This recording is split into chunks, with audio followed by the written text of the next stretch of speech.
It is so nice that John's not here. I can talk about all random pieces of information I want to without annoying him. Even the random facts about properties that he thinks are annoying. Like how this property, it backs to the Department of Natural Resources land. You can do all of this hiking. Look at these absolutely beautiful trails.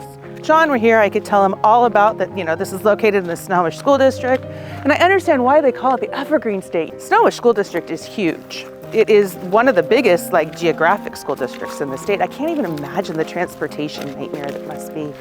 There was a post office here in 1906, but for some reason it closed in 1923. Well, Storm Lake is 49.5 feet deep, and that's at its deepest level.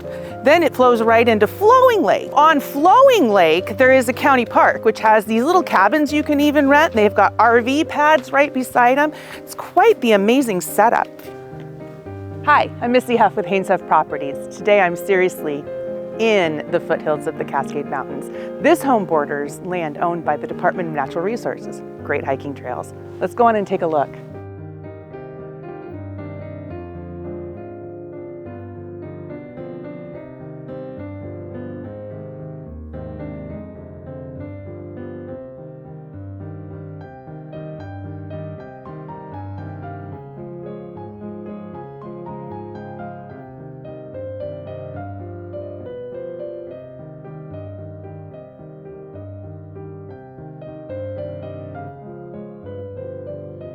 So if you're looking for more facts than you can handle, or any home in the Puget Sound area, give us a call.